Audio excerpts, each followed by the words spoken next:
Bismillahirrahmanirrahim.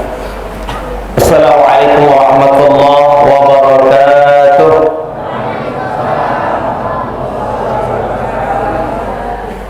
Alhamdulillahirabbil alamin wassalatu wassalamu ala sayyidil mursalin wa imamil muttaqin wa ala alihi wa sahbihi wa man da'a bi da'watihi wal tadama bi tariqatihi wa tarassama khutah wa ja'ala al-aqidatan asasan li fikratihi wa ahkama syar'iyatan miqyasan li a'malihi wa masdara li ahkamihi. Asyhadu an la ilaha illallah wahdahu la syarika lah wa asyhadu anna Muhammadan 'abduhu wa rasuluh la nabiyya wa la rasula ba'da. Amma ba'd. Faqala Allah ta'ala fil Qur'anil Karim, a'udzu billahi samil 'alim minasy syaithanir rajim. Bismillahirrahmanirrahim. Ya ayyuhalladzina amanu udkhulu fis silmi kaffah wa la tattabi'u khutuwatis syaitan innahu lakum aduwwun mubin. Wa qala Allah ta'ala fil Qur'anil Karim, a'udzu billahi samil 'alim minasy syaithanir rajim. Bismillahirrahmanirrahim. Alladzina amanu wa hajaru wa jahadu fi sabilillah bi amwalihim wa anfusihim a'zamu darajatan indallah wa ulaika humul faizun. Shadaqallahul azim. Bapak Ibu yang dimuliakan oleh Allah Subhanahu wa taala, sebagai hamba Allah yang beriman, marilah kita bersyukur hanya kepada Allah dengan ucapan Alhamdulillahi Rabbil Alamin. Pak, Bu, saudaraku sekalian, kita semua pasti merasakan setiap saat, setiap detik, bagaimanapun kondisi kita, dimanapun kita berada, pasti hidup kita ini disertai dengan nikmat Allah. Pasti hidup kita disertai dengan rahmatnya Allah, nikmatnya Allah yang bersama kita. Dan demi Allah, sungguh kita berada di sini, berkumpul, bertemu ini dengan nikmat Allah. Dikarenakan tidak ada waktu, tidak ada saat, tidak ada tempat, tidak dimanapun, tidak di dalam diri dan di luar diri kita, kecuali ada nikmat Allah, maka seharusnya juga setiap saat kita tetap menjadi hamba yang bersyukur kepada Allah. Orang yang bersyukur itu seperti apa? Orang yang bersyukur itu menggunakan nikmat Allah itu hanya dalam ketaatan kepada Allah, dalam bentuk ibadah, mau itu ibadah mahdhah atau ibadah ghairu mahdhah. Bukan hanya salat, puasa, zakat, bekerja pun kita dalam rangka ibadah kepada Allah. Subhanallah.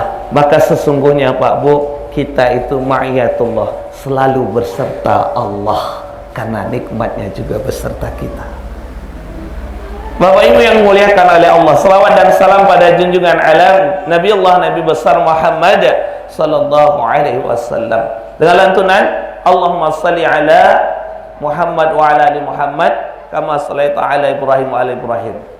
Bapak Ibu yang dimuliakan oleh Allah, yang pertama kali kita muliakan para alim ulama kita yang mungkin hadir bersama kita, dan juga yang paling kita muliakan para tuan guru kita. Kita ini ada berpangkat, ada ini itu mungkin karena guru-guru kita dari TK, SD, SMP sampai kuliahan, Pak.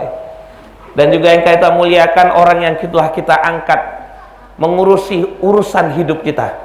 Betapa sulitnya mereka mengurusi kita. Bapak Kades kita, ya, Bapak Kepala Desa, ternyata pengurus masjid lagi, subhanallah. Tambah lagi Bapak RW kita, Bapak RT, dan Bapak-bapak, Ibu-ibu semua yang mendapat amanah dari ummah. Semoga Allah bantu sehingga bisa menyelesaikan amanah dengan baik dan menjadi hisab terbaik di yaumil akhir kelak. Bukan malah dihisab oleh warga-warganya, tapi malah warganya akan memberi kebaikan kepadanya. Dan kita Bapak Ibu semua yang dimuliakan oleh Allah, abang-abang sekalian, anak-anak, adik-adik semua, anak-anak kita semua, semoga mereka menjadi generasi terbaik melebihi kita saat ini, karena kemungkinan masa yang akan datang beda dengan sekarang, Pak. Masalah yang mereka hadapi beda dengan sekarang, masalah umat Islam beda dengan sekarang. Semoga anak-anak kita nanti lebih hebat, lebih pintar, lebih cerdas, lebih paham Al-Quran, lebih paham Islam, sehingga mereka bisa menghadapi masa-masa yang akan datang dengan lebih baik. Amin ya rabbal alamin. Bapak Ibu yang dimuliakan oleh Allah, pada kesempatan ini kita akan membahas seputar tentang Hijriyah. Saya awali dari sedikit sejarah, Bapak Ibu. Dari mana mulanya tahun ini dibuat begitu, Hijriyah ini, dan bagaimana pentingnya tahun ini ada dalam umat Islam. Kalau kita lihat sejarah, Pak, nama hari, ternyata Bapak Ibu, nama hari itu dari masa Rasulullah, masa jahiliyah sebelum Islam datang, nama hari itu sudah ada. Hari pertama namanya Ahad, dua Isnain, Salasah, Arba'ah gitu, Pak. Sudah ada, Pak. Sudah ada, ya kan? Nama hari sudah ada. Nama bulan juga ternyata sudah ada. Ya, Muharram, Safar, terus lanjut sampai semuanya itu sudah ada. Sudah ada, Pak. Tapi yang belum ada nama tahun. Dibilang belum ada, sudah ada juga, tapi tidak tahun 1, 2, 3, 4, enggak ada, Pak. Lalu kita tentunya memahami bagaimana nama tahunnya dulu. Nama tahunnya dulu ternyata, Bapak Ibu, adik-adik sekalian, anak-anak, ternyata nama tahun dulu tergantung kejadian yang luar biasa. Contohnya kita ambil sejarah lahirnya Nabiullah Muhammad sallallahu alaihi wasallam. Nama tahunnya disebut tahun apa, Pak? Tahun gajah. Kenapa tahun gajah? Karena kejadian yang luar biasa. Apa kejadian yang luar biasa? Di masa itu ada tentara paling hebat, paling luar biasa, tentara Abraha. Biasanya tentara pakai kuda, pakai onta, dia tidak, pakai gajah. Kalau dia sudah memerangi satu tempat, maka tempat itu udah nyerah, Pak. Akan habis itu, selesai. Gimana? Onta ketemu gajah, lari. Ya. Pada tahun itu ternyata ini Abraha sangat tidak senang dengan Ka'bah itu.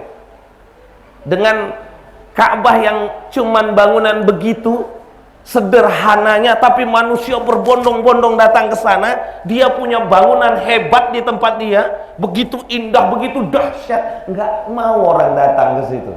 Ini Ka'bah bikin permasalahan. Ini Ka'bah kita hancurkan, nanti orang nggak datang ke situ lagi, jadi datang tempat kita. Nah, gitu, Pak.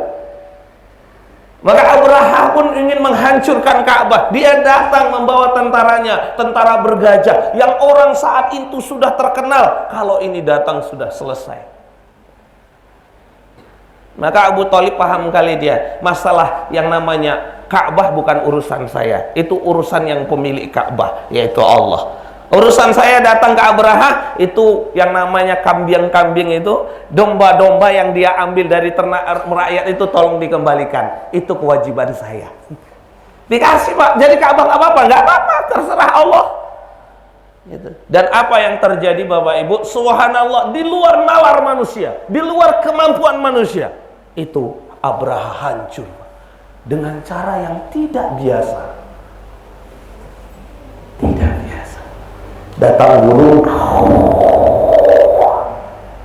bawa batu, batunya membara, ya, dan dijatuhkan. Ketika jatuh, yang namanya orang, yang namanya gajah, seperti daun yang dimakan ulat. Dan di saat yang sama ternyata subhanallah, Bapak Ibu, lahir manusia, makhluk terbaik ciptaan Allah Subhanahu wa Ta'ala. Kan kalau kita paham, Bapak Ibu, kan ciptaan terbaik itu, makhluk terbaik apa? Manusia. Laqad khalaqnal insana fi ahsani taqwim. Jadi manusia ini ciptaan terbaik, dan yang terbaik dari manusia adalah Nabiullah Muhammad Sallallahu alaihi wasallam lahir saat kejadian itu. Dan ternyata diikuti dengan kejadian yang lain. Api yang hidup terus mati, berhala-berhala jatuh. Banyak kejadian Pak. Tapi yang paling besar adalah masalah gajah itu. Akhirnya apa? Tahunnya disebut tahun. Begitu juga tahun-tahun lain Pak. Jadi nggak ada nama 1 Hijriah, belum ada. 2 belum ada, kata 1, kata 2, kata 3, kata 4 belum ada. Yang ada tahun gajah. Pas Isra Mi'raj tahun Isra Mi'raj. Ya kan gitu kan? Padahal itu pengambilan perintah sholat gitu kan. Pas saat apa? Penaklukan kota Mekah, tahun penaklukan kota Mekah. Pas hijrah, tahun hijriah gitu. Jadi tahun itu tidak ada 1, 2, 3, 4, tapi tahun tergantung kejadian yang luar biasa. Kapan mulanya terjadi? Pada masa Abu Bakar juga tidak, masih sesuai kejadian. Pada masa Umar, yaitu khalifah kedua dari umat Islam. Arta khalifah itu pengganti. Khalifah pertama Abu Bakar, pengganti Rasulullah. Khalifah kedua Umar disebut Khalifatul Rasul, pengganti yang kedua yaitu Umar bin Khattab. Pada masa itulah baru ada disebutkan tahun Hijriah dibuat. Gimana ceritanya? Ceritanya memang subhanallah Bapak Ibu, banyak sekali hukum Allah ini, banyak sekali syariat Islam ini yang itu ada kaitannya dengan tahun Hijriah. Kita bicara Idul Fitri. Idul Fitri penentunya tahun Hijriah Pak. Idul Adha penentunya tahun Hijriah. Puasa penentunya tahun Hijriah. Haji penentunya tahun Hijriah Pak. Harus 9 Zulhijjah. Jangan sampai 9 Februari atau 9 yang lain Pak, nggak bisa. Penentunya Hijriah Pak. Termasuk zakat penentunya Hijriah. Jadi salah satu kejadiannya Pak, masalah zakat. Zakat itu Bapak Ibu kita sudah tahu. Ada yang namanya nisab, ada yang namanya haul. Kalau nisab itu jumlah banyaknya Pak. Banyaknya kira-kira 20 dirham. Kalau 20 dirham itu 1 dirham 4,25 gram emas. Jadi kalau 20 dirham kira-kira berapa? 85 gram emas. Kan itu kan? 85 gram emas sekarang berapa harga 1 emas? Kalau 1 juta berarti 85 juta. Kalau udah punya uang 85 juta berarti sudah sampai nisab kalau gitu Pak hitungannya. Tapi kalau emasnya di bawah 1 juta berarti belum sampai 85 Pak. Ini kalau perkiraan 1 juta. Kan gitu kan? 85 juta. Ya kan? Kalau 85 juta itu sampai 1 tahun itu namanya haul. Jadi hitungnya 1 tahun Pak. Kalau Bapak punya uang 85 juta tidak berkurang-kurang sampai 1 tahun, maka sudah sampai 1 tahun wajib hukum dikeluar zakatnya. Khuz min amwalihim, zakatnya malah diambil. Kalau nggak dikeluarkan bisa disiksa, bisa dihukum, bahkan bisa dibunuh.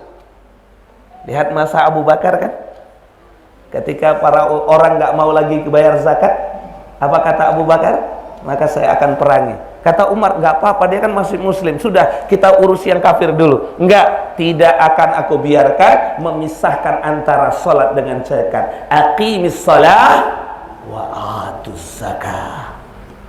Dan apa yang terjadi? Hikmahnya luar biasa Pak. Yang awalnya mau kufur gara-gara mau nggak mengeluarkan zakat, tapi sudah mau kafir, keluar dari Islam, akhirnya makin masuk makin kuat, Islam makin kokoh. Subhanallah.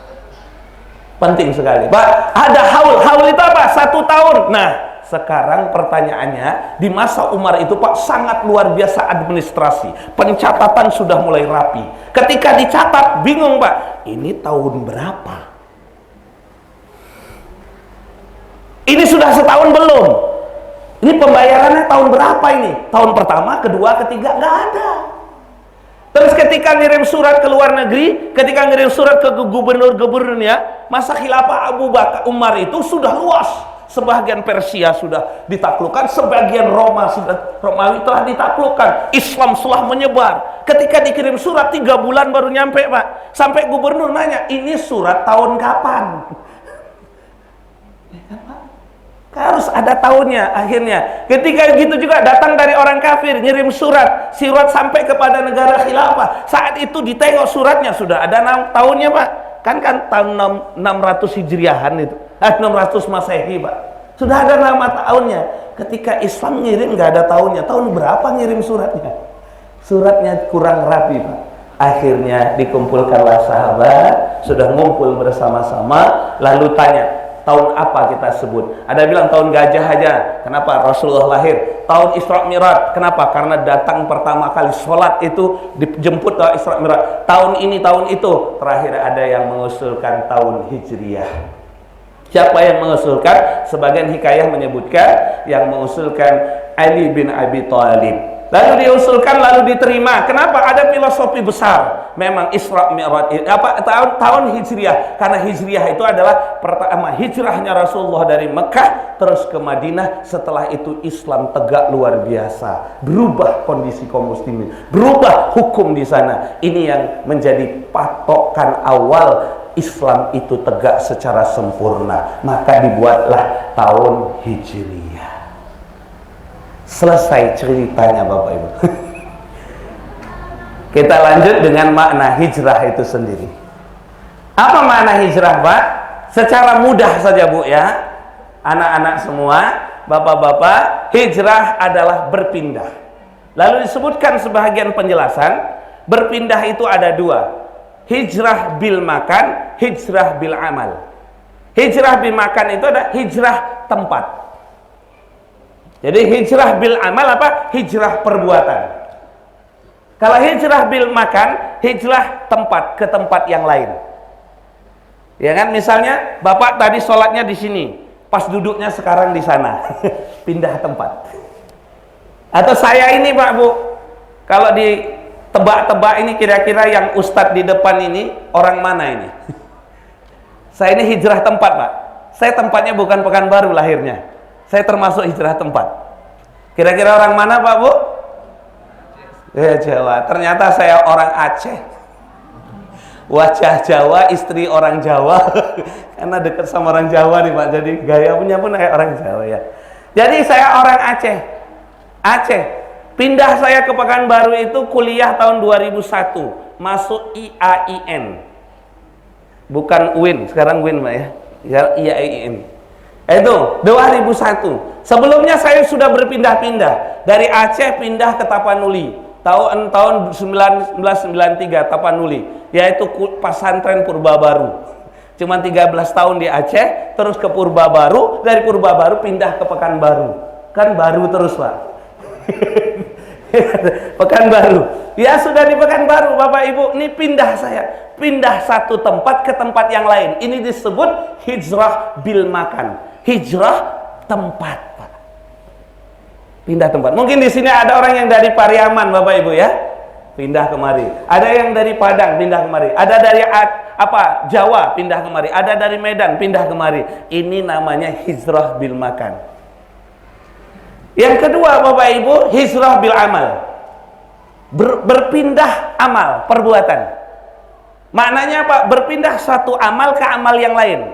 Contohnya, amal selama ini nggak pernah sholat, amalnya meninggalkan sholat. Lalu berpindah amal menjadi melaksanakan sholat. Amal selama ini jarang ke masjid, berpindah sering ke.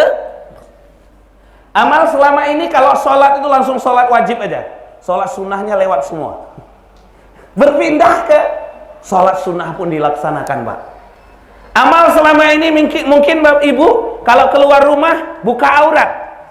Kenapa? Cuman jemur kainnya Ustaz. Tapi buka aurat. Haram Bu? Haram.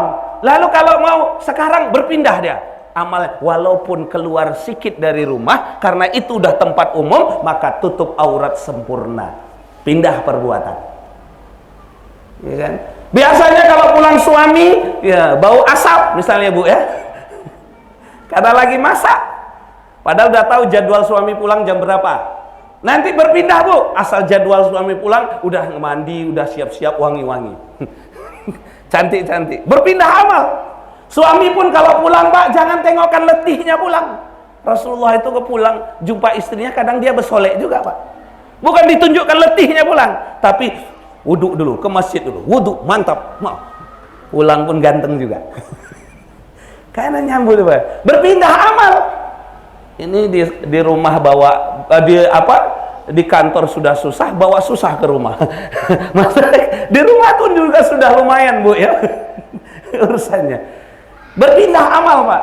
Jadi satu amal perbuatan ke amal perbuatan lain. Yang kemarin bapak mencari nafkah ada haramnya, ada ribanya, ada sogok menyogoknya. Berpindah, tinggalkan riba, tinggalkan sogok menyogok. Berpindah, tidak akan pernah mau melaksanakan aktivitas itu lagi. Kenapa? Haram saya tinggalkan, ganti perbuatan yang halal saja. Nyogok, nggak mau lagi. Riba, tinggal. Perubahan perbuatan. Bapak Ibu yang dimuliakan oleh Allah Subhanahu wa taala, ini yang disebut berpindah tempat, berpindah perbuatan dari satu perbuatan yang buruk kepada perbuatan yang baik. Gitu. Nah, bagaimana hukumnya? Bagaimana syariatnya, Bapak Ibu? Sebelum kita kaitkan, saya ingin sampaikan juga, mengingatkan diri dan kita semua, di dalam Islam itu malah salah hukum, Bapak Ibu, itu ada kalimat ahkamul khamsah namanya. Ahkam jamak dari hukum, berarti ahkam itu hukum-hukum, khamsah artinya 5. Ahkamul khamsah, hukum yang 5. Ya, 5. Jadi hukumnya ada 5. Hukum pertama wajib. Ya, hukum kedua haram. Hukum ketiga makruh, sunnah, makruh, tengah-tengah di antaranya mubah. Yang pertama wajib. Ini gimana lahirnya wajib? Ini dari Al-Quran, Pak. Gimana lahirnya haram? Dari Al-Quran juga. Gimana lahirnya sunnah? Dari Al-Quran juga. Gimana lahir makruh? Gimana lahir mubah? Dari Al-Quran. Yang nanti ditabayun, dijelaskan oleh hadis Rasulullah Sallallahu Alaihi Wasallam.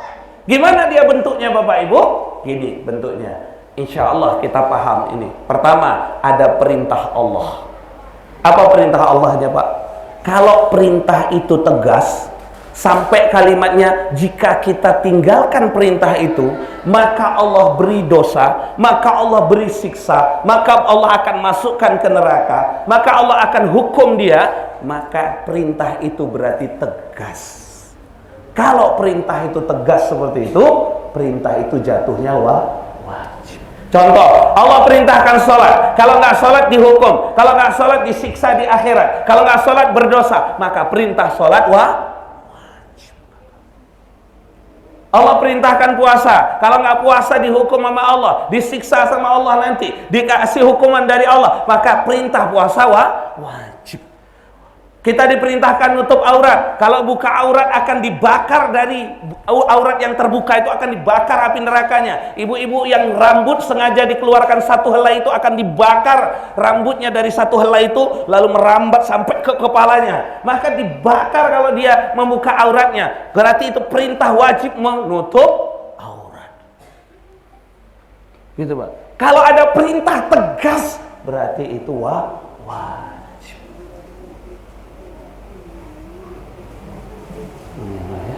Yang kedua, perintahnya itu adalah tidak tegas. Diperintahkan, tapi kalau ditinggalkan nggak dosa, Pak. Diperintahkan, kalau ditinggalkan nggak disiksa, Pak. Tidak diazab oleh Allah Subhanahu wa taala. Perintah yang seperti ini namanya sunnah. Tapi Bapak Ibu, perintah sunnah ini sebenarnya kasih sayang Allah. Allah perintahkan gini, kamu laksanakan. Kalau kamu laksanakan, aku kasih pahala. Kalau kamu laksanakan, aku kasih sorga. Aku kasih hadiah, kata Allah. Lalu orang yang disuruh tadi, ibu disuruh, bapak disuruh, oleh Allah begitu, kalau kamu laksanakan, aku kasih pahala. Maka aku kasih kebaikan. Lalu kita sambut, Bu. Ya baiklah ya Allah, saya laksanakan. Apa ya rasanya Allah? Senang dia, Pak. Ridho dia, Pak. Lalu dia kasih hadiah. Coba seandainya ibu, Bu, misalnya ibu punya anak, bapak punya anak. Nah, coba laksanakan ini. Kalau kamu laksanakan, nak, nanti ibu kasih hadiah. Ibu senang. Tapi kalau nggak dilaksanakan nggak apa-apa. Ternyata anak kita nggak melaksanakan. Gimana rasanya, Pak, Bu?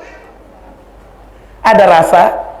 Sudah kita mau ngasih waktu, sudah kita mau ngasih hadiah supaya dia mau melaksanakan. Walaupun kalau nggak dilaksanakan nggak apa-apa sih, kita nggak marah, nggak apa. Tapi rasanya gimana? kok nggak mau ya anak saya, kok nggak patuh ya, padahal udah mau kasih hadiah. Tapi kalau seandainya anak kita laksanakan apa yang kita rasakan, senang kita, ya Allah anakku patuh, kasih hadiah, tambah ridho kita, tambah sayang kita. Subhanallah. Allah itu merintah kita salat sunnah sebelum Isya, ba'da Isya, salat sunnah tahajud, sampai Allah turun ke Baitul Izzah. Bukan Baitul Izzah di masjid sana Pak ya. Baitul Izzah langit pertama Pak. Turun Allah, sengaja datang ke Baitul Izzah, ke langit pertama, sengaja dia datang bawa pahala, bawa rahmat. Kalau kamu bangun di malam hari itu menemui Allah, salat kamu, maka Allah ampuni dosamu, Allah kabulkan doamu. Allah nunggu Pak, gimana nih? Memang kalau nggak bangun nggak apa-apa, memang kalau nggak salat tahajud nggak apa-apa. Tapi kalau seandainya salat tahajud, Allah senang, Allah ridho, Allah kasih pahala, Allah ampunkan dosa, Allah kabulkan doa-doanya. Dia datang, nunggu, nggak bangun-bangun Pak. Ada orang yang bangun, bangun jam 3, tengok jam, jam 3 tidur lagi. Padahal pas tuh Pak, sepertiga Subhanallah. Terasa nggak selama ini Allah ingin ngasih sayang, Allah ingin ngasih ridho, Allah ingin ngasih pahala, hadiah. Tapi kitanya nggak mau. Jadi makin jauh jadinya sama Allah. Walaupun nggak marah Allah, kurang dekat. Kayak anak kita yang kurang patuh sama kita, kurang dekat. Anak yang patuh terus itu dekat kali. Subhanallah. Bapak Ibu yang muliakan oleh Allah. Nah, baru kedua, kita lanjut ya. Sudah terus. Ya, itu perintah sunnah. Ada lagi larangan haram. Larangan haram itu gini, larangan tegas Pak. Dilarang dan tegas. Kalau kita laksanakan larangan itu, Allah siksa, Allah hukum, bahkan dihukum di dunia ini.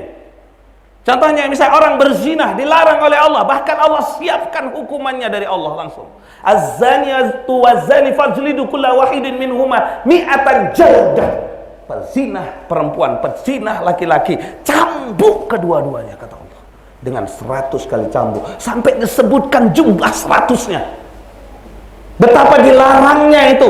Di akhirat nanti kalau nggak mau dia dihukum di dunia dengan aturan Allah, di akhirat dicucuk kemaluan, tembus kepalanya. Betapa dahsyatnya Allah melarangnya Pak. Itu haram jelas. Ini hampir-hampir dibuat undang-undangnya ya kan. Nauzubillah ini. Diharamkan khamar oleh Allah. Tegas, ya diharamkan membunuh. Ya ayyuhalladzina amanu kutiba alaikumul qisas. Hai orang beriman, wajib atas kamu tegakkan qisas. Ya ketika orang membunuh, kita harus bunuh orang itu. Bahkan Allah katakan di ayat yang selanjutnya, walakum fil qisasi hayatu ya ulil albab. Dalam kisas ada kehidupan, hai orang-orang albab, orang-orang yang berpikir. Jadi orang yang meninggalkan kisas sama dengan orang yang kurang berpikir, mengganti hukum kisas dengan aturan lain. Ini orang berpikir pasti akan ada kehidupan. Allah tegas, wajib hukumnya di kisas orang yang membunuh. Kenapa? Membunuh haram. Tegas. Buka aurat haram, judi haram, pakai aturan selain aturan Islam haram, jelas. Itu tegas. Bapak Ibu yang muliakan oleh Allah Subhanahu wa taala, yang kedua ada larangan tapi tidak tegas. Dilarang, kalau nggak dilaksanakan nggak apa-apa. Itu namanya makruh. Ini pun sebenarnya kasih sayang Allah juga, Pak. Kayak kita punya anak, nah jangan ke situ. Kenapa ke situ? Nggak apa-apa sih, tapi kurang bagus. Kalau kamu mau kemari, nggak ke situ, dilarang ke situ, patuh larangan Abi mau traktir makan. Ternyata dia patuh Pak, senang kita kan. Ternyata dilarang tetap dilaksana Pak, cuman rasanya nggak enak, tapi kan kita nggak mau hukum. Kayak gitu Pak, dilarang oleh Allah makan yang makruh. Ya kan, kalau nggak makan nggak apa-apa, kalau dimakan nggak apa-apa, tapi kalau ditinggalkan dapat pahala. Allah sengaja melarang, kalau kamu tinggalkan ku kasih pahala, kamu tinggalkan ku kasih ridho, ku kasih sayang. Kalau enggak, laksanakan nggak apa-apa, nggak ada dosa, nggak ada siksaan Pak. Itu yang makruh. Maka yang makruh itu juga larangan.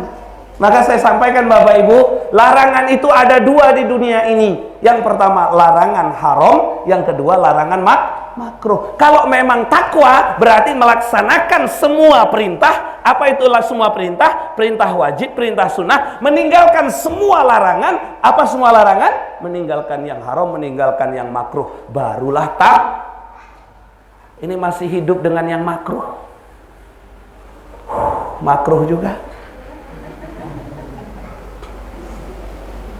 Ya gitu kan? Susah dapat takwa. Kalaupun takwa minimalis, kata Umar bin Abdul Aziz, apa takwa minimalis? Laksanakan perintah, tinggalkan larang. Itu minimalis takwa. Kalau mau betul-betul takwa, laksanakan semua perintah, tinggalkan semua larangan. Apa semua perintah? Wajib dan sunnah. Apa semua larangan? Haram dan makruh. Ketika ada yang mubah, pilih saja. Subhanallah. Itulah para ulama. Itulah orang takwa yang sempurna. Gitu, Pak. Jadi Bapak kemana nih Ustaz? Awak suka kali jariangnya. Dimasak dulu Pak, hilang baunya, insya Allah hilang makruhnya. Mentah-mentah lumayan Pak. Saya hampir tumbang sholat. Di samping ada orang makan itu, saya samping mau tumbang Pak. Lagi sholat tuh nggak khusyuk saya. Aduh, kepala udah mulai pusing sedikit karena bau. Maka sampai kata Rasulullah, kalau kamu lagi makan yang kurang bagus, jangan sholat berjamaah. Kenapa? Itu berjamaah kan sunnah kan, berarti bukan haram, jadinya makruh hukumnya Pak.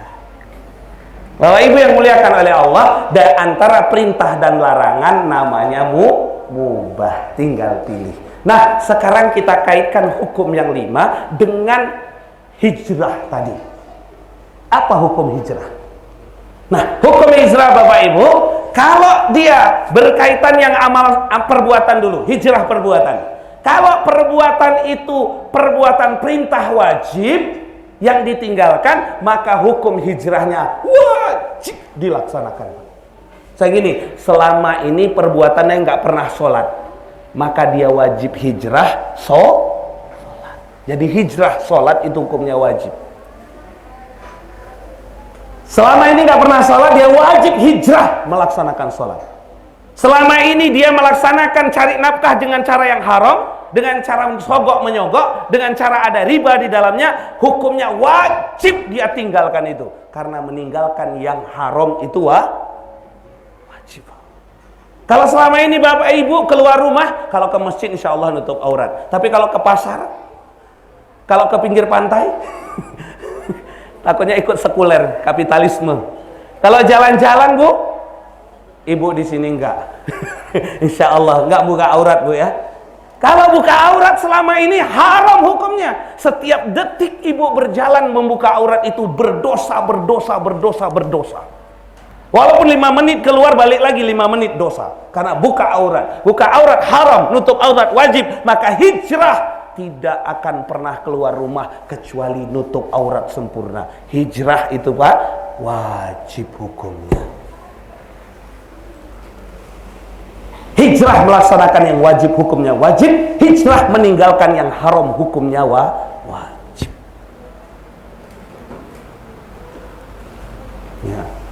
Ada perintah apa lagi? Perintah zakat. Kalau udah sampai waktunya zakat, keluarkan. Kalau tidak keluar, haram dia, dosa. Maka hijrah dia selama ini dengan berglamor harta tapi tidak mau berzakat. Harus berzakat. Harta silakan banyak, nggak ada larangan Pak ya. Banyak harta silakan. Berlomba-lomba cari harta juga silakan. Yang penting jalannya halal, caranya halal. Kalau sampai nisabnya, sampai haulnya, keluarkan zakatnya. Insya Allah harta itu bisa membawa ke surga juga. Hijrah dari cara yang haram itu. Ya, kalau selama ini didik anak juga hijrah dari mendidik cara yang salah. Sekarang lahirnya LGBT, na'udzubillah ini Pak Bu. Coba anak dari kecil nih, laki-laki nih perempuan, coba pergaulan laki-laki perempuan, terus laki-laki dengan laki-laki, apa aktivitas perempuan dengan perempuan, apa aktivitasnya, bagaimana dalam kamar. Kalau dalam satu kamar, kamar laki-laki, kamar perempuan, dalam satu kamar laki-laki itu harus beda tempat tidurnya. Tempat tidur adik ini, tempat tidur abang ini, bukan satu tempat tidur, tidur bersama lalu satu bantal lagi. Itu salah. Pendidikannya nggak begitu. Hijrah. Pitin banyak tuh Ustaz. Kenapa? 2 kasurnya. Memang dia satu kamar Pak, laki dengan laki itu, tapi lain kasur. Kalau ada satu kasur harus ada penghalang. Kalau apa beda bantal. Perempuan gitu juga. Itu ada konsep pendidikannya. Selama ini kita mendidik, maaf cakap, orang mendidik anak, mendidik generasi Islam, dianya belum paham pendidikan Islam.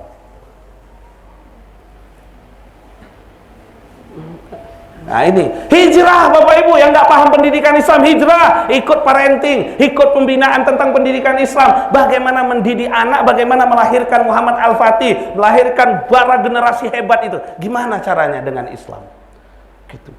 Berhijrah, jangan ikut-ikut aja, begini pendidikan ikut, begitu pendidikan ikut, begitu kata orang ikut. Generasi sekarang harus pandai bahasa Inggris ikut, harus pandai bahasa Mandarin ikut, harus pandai ikut, pengikut semua. Jadilah pengekor anak kita, bukan pembangun peradaban Pak. Orang-orang tuanya juga tukang ikut-ikut saja. Nggak memprosesnya dengan pendidikan Islam yang sebenarnya. Berarti berubah pemikiran kita untuk memahami pendidikan Islam harus.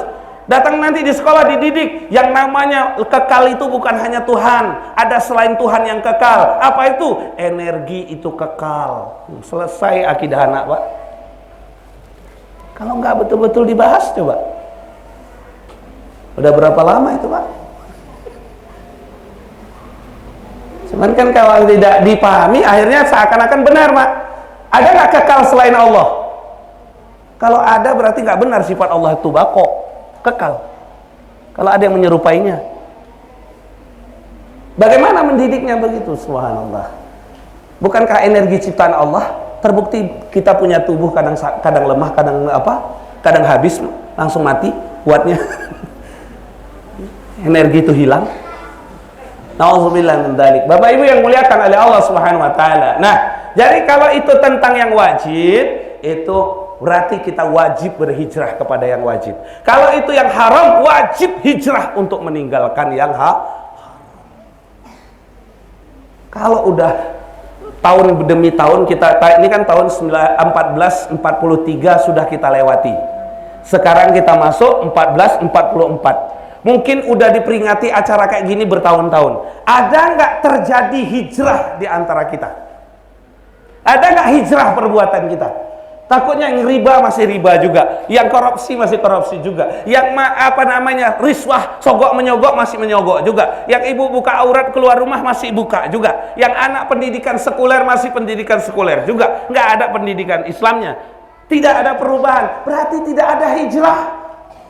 Acara jalan lewat udah, hijrah tak jalan, maka tak ada kebangkitan. Nah nih, kita kaitkan dengan kebangkitan, maka tidak ada kebangkitan, bahkan malah kemunduran. Susah nak cari pengganti bapak pengurus kita nih.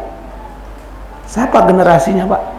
Bapak-bapak yang tua-tua sudah taat ini kepada Allah, siapa penggantinya? Yang akan melanjutkan estafet masjid ini siapa? Menurun atau menaik ini? Kalau tidak kita perhatikan hijrahnya anak-anak remaja, hijrahnya anak-anak, melalui hijrahnya bapak ibu di dalam keluarga, dalam pendidikan anaknya, bagaimana bisa hijrah? Suruh anak ke masjid, bapaknya tak sampai, anaknya sampai. Gitu Pak kan? Bapaknya tak sampai, padahal di rumah ada. Titip aja. Ketika bapaknya dengarkan azan, udah nak azan tuh, berangkat. Bapak mana? Kalau azan tuh didengar nak, maka lanjut berangkat sekolah. Mantap data Pak. Tinggal tambah bapaknya ikut.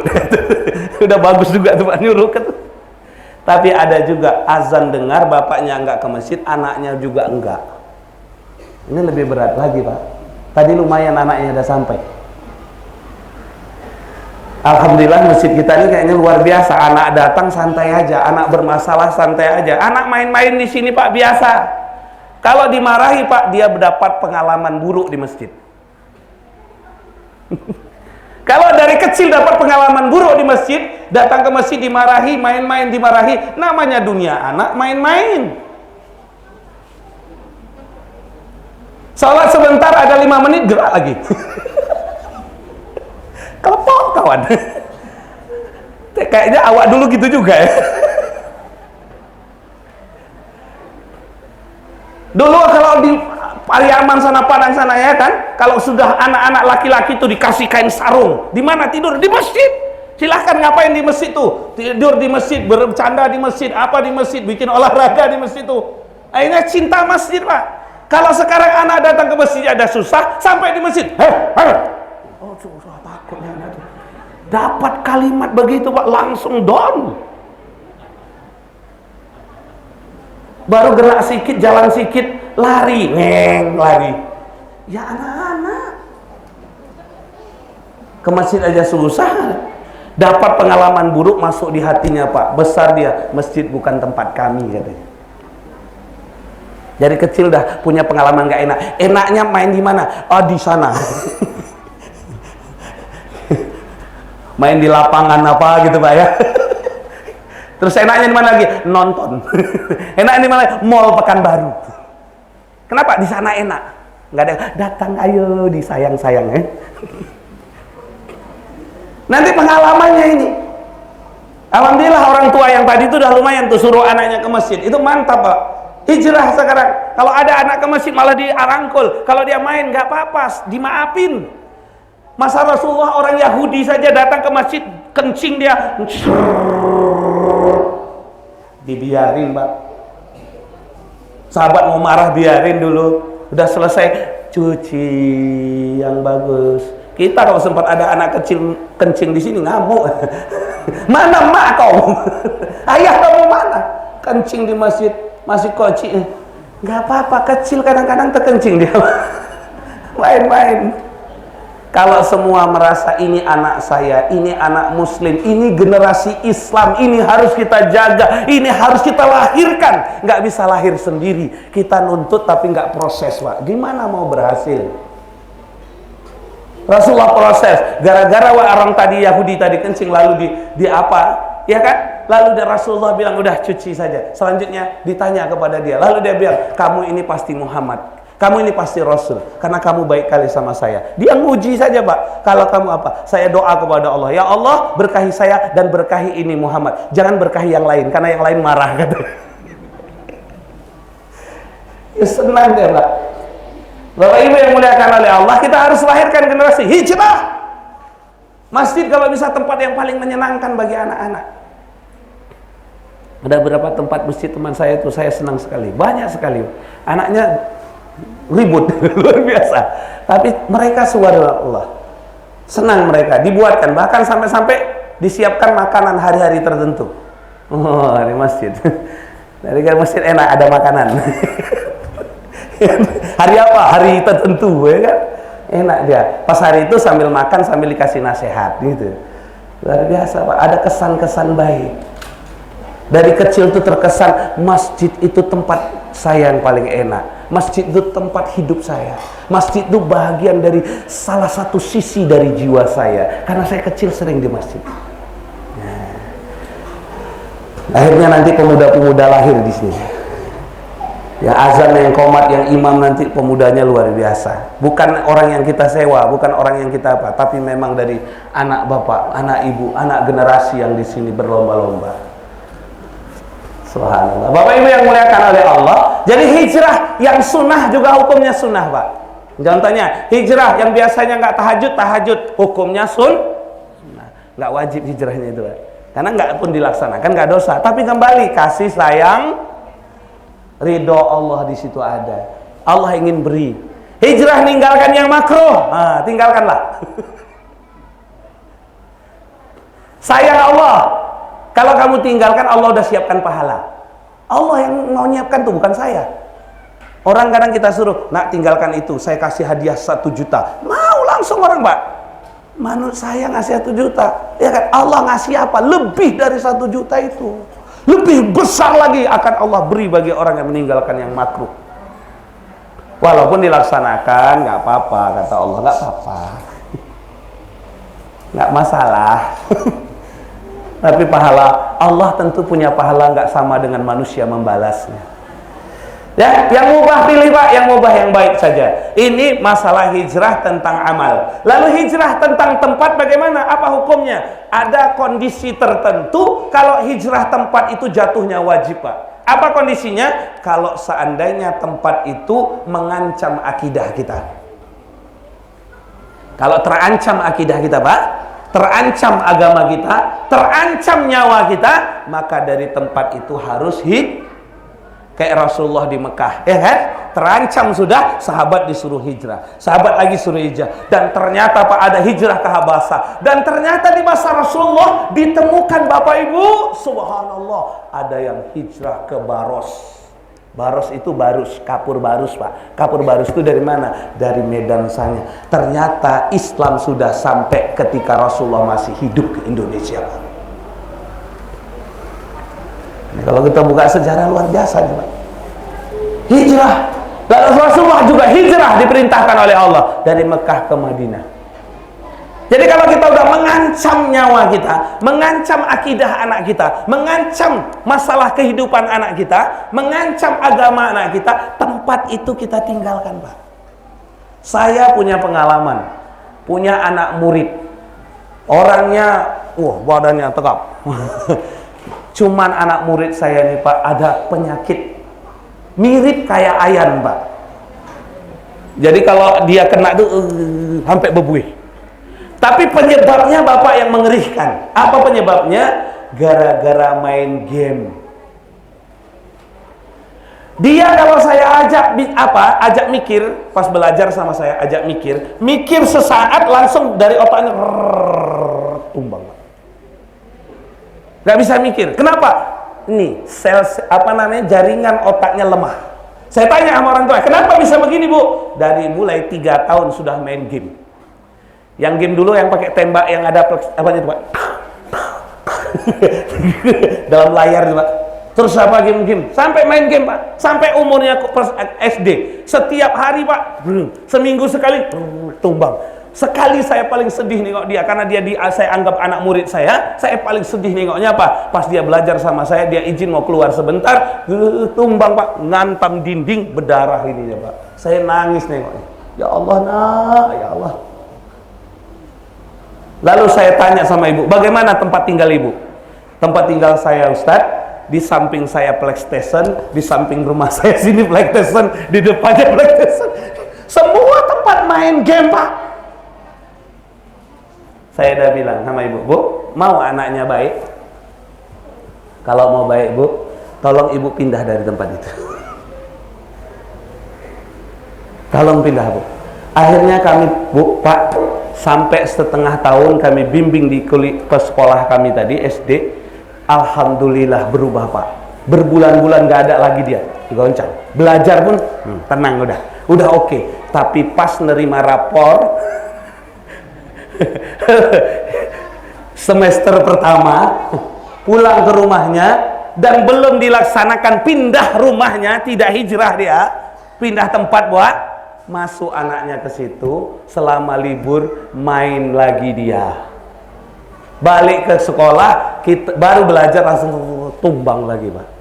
Tiap hari belajar tumbang. Akhirnya ibu mohon maaf. Dengan berat hati, dengan sedih hati, anak ini kami kembalikan ke Allah. Kadang perlu Pak dilihat lingkungan kita, apakah benar menjaga iman, menjaga agama dan fisik anak kita. Nih pakar perusak-rusak ini yang penting piti masuk, sementara generasi hancur. Nggak peduli, padahal itu kan bukan anak saya. Kan nggak begitu seorang muslim. Ini muslim, saudara kita. Itu Pak, yang haram tinggalkan Bapak Ibu, yang makruh juga tinggalkan, berusaha, dan yang mubah pilih yang bermanfaat. Ya, pilih yang bermanfaat. Olahraga mubah, pilih manfaat, jangan sampai lewat sholat. Sholat tidak berolahraga namanya, wah haram jadi nanti. Bapak Ibu yang dimuliakan oleh Allah, itu yang makna hijrah secara bahasa. Maknanya adalah bil makan, bil amal. Sekarang ada makna menurut para ulama ahli fuqaha tentang makna hijrah secara syarak.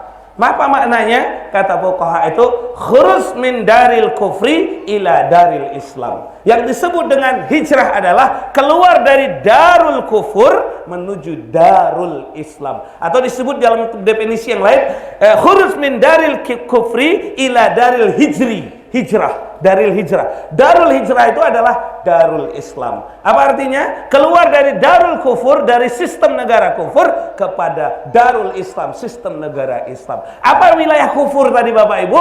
Ini faktanya sesuai dengan perbuatan Rasulullah. Apa perbuatan Rasulullah? Keluar dari Mekah, Mekah yang saat itu masih darul kufur, menuju ke kota Yasrib. Yasrib berubah menjadi kota Madinah yang munawwarah, bercahaya-cahaya. Jadi ketika keluar dari darul kufur itu pindah tempat. Rasul pindah tempat dari Mekah ke Madinah. Tapi bukan hanya pindah tempat, tapi Rasul pindah amal. Dari sistem kufur kepada sistem Islam. Subhanallah. Kita lihat sistem saat itu bagaimana sistem jahiliyah. Sistem jahiliyah itu penyembahnya rata-rata berhala. Terus sistem jahiliyah saat itu ada minum homer legal, perjinahan legal, berjudi legal di sistem itu Pak. Ya kan? Undang-undang itu tergantung pimpinan-pimpinan. Ngumpul di Darun Nadwah, ngumpul buat undang-undang. Suara terbanyak buat undang-undang. Siapa? Sepakat ini undang-undangnya. Itulah darul kufur yang ada di Mekah saat itu Pak. Ya, saya itu kayak gitu. Rasulullah di sana disakiti, padahal itu asli putra daerah tuh Pak. Daerah Mekah itu. Diusir, disakiti, diapa dan sebagainya Rasulullah situ. Pernah dibaikot lagi Rasulullah SAW dan para sahabat dan kaumnya pernah dibaikot. Rasulullah pergi dari Darul Kufur kepada Darul Islam yang sebelumnya disebut dengan wilayah itu bukan disebut Madinah Pak, tapi Yasrib. Yasrib itu kota yang hancur. Apa itu hancurnya? Ada suku Aus Hazrat. Suku Aus perang dengan suku Hazrat, menang suku Aus. Perang lagi suku Aus dan Hazrat, menang suku Hazrat. Perang lagi suku. Terus bertahun-tahun perang terus Pak. Maka wilayah itu Yasrib itu hancur Pak. Ketika Islam datang, Rasul pindah ke sana, Rasul hijrah ke sana. Rasul bukan hanya pindah tempat, tapi Rasul bawa Islam. Rasul bawa perbuatan Islam, syariat Islam. Sana tegak aturan Allah, langsung Rasul kepala negaranya. Maka diikat perjanjian antar mereka dengan piagam Madinah, sehingga Yahudi tidak lagi berkekuasaan, Nasrani juga tidak berkuasa, tapi Islam tegak dan berkuasa saat itu. Bahkan tentara-tentaranya di situ tegak Islam. Ketika Islam datang seperti kata Allah dalam surah Ibrahim, Alif Lam Ra, kitabun anzalnahu ilaika litukhrijan nas minaz zulumati ilan nur. Merubah manusia dari zulumat kegelapan ilan nur, cahaya. Jadilah nama tempat tadi Madinah Munawwarah, kota yang penuh dengan nawar, cahaya Islam. Subhanallah. Ini juga harus Pak Bu, selain berubah individu, kita harus berubah secara sistem. Bukan hanya kita yang berubah. Kalau hukum tidak berubah, berat kita Pak. Kalau sistem tidak berubah, berat kita Bapak Ibu. Ya, ketika ada orang yang berzina, tidak ada hukum zina, maka azab Allah akan turun di tempat itu dan kena semuanya.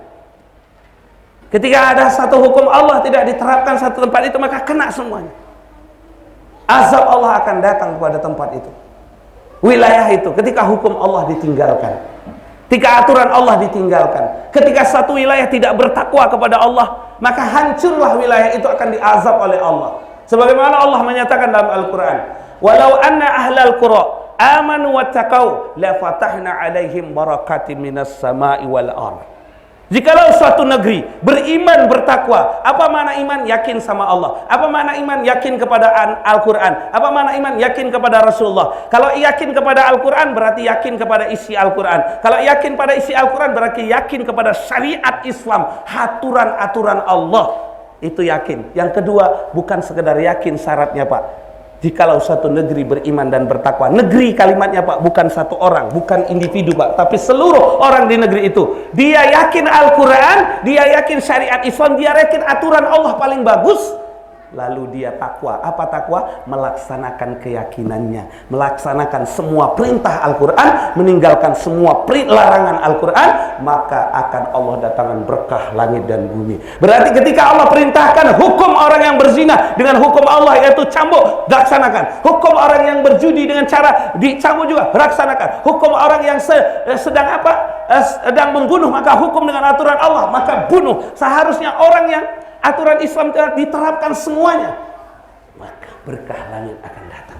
Sistem ekonomi Islam harus, nggak boleh pakai riba, tinggalkan. Nggak boleh menipu, tinggalkan. Nggak boleh ini, tinggalkan. Dan pakai hukum hanya hukum Allah. Inil hukmu illa lillah. Sungguh hukum hanya milik Allah. Kita tinggalkan hukum selain hukum Allah. Malam yahkum bima anzala faulaika humul kafirun. Siapa yang tidak berhukum dengan hukum Allah kafir. Malam yahkum bima anzala faulaika humuz zalimun. Dan ayat yang lain fasikun, zalim fasik. Tidak ada pilihan Pak kecuali pakai hukum Allah saja. Kalau enggak zalim fasik.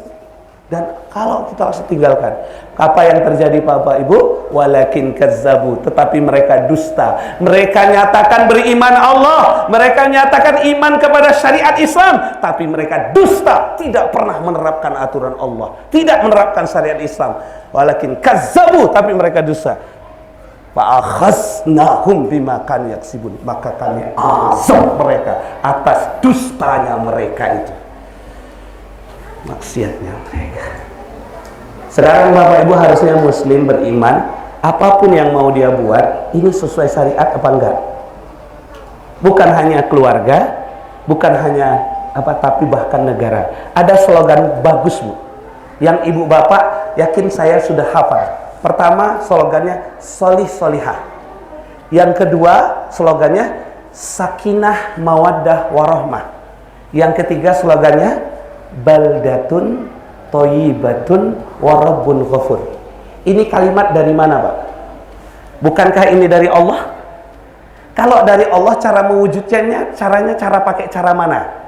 Cara Allah atau cara jahiliyah? Cara Allah. Kalau mau solih solihah, taat kepada Allah, takwa.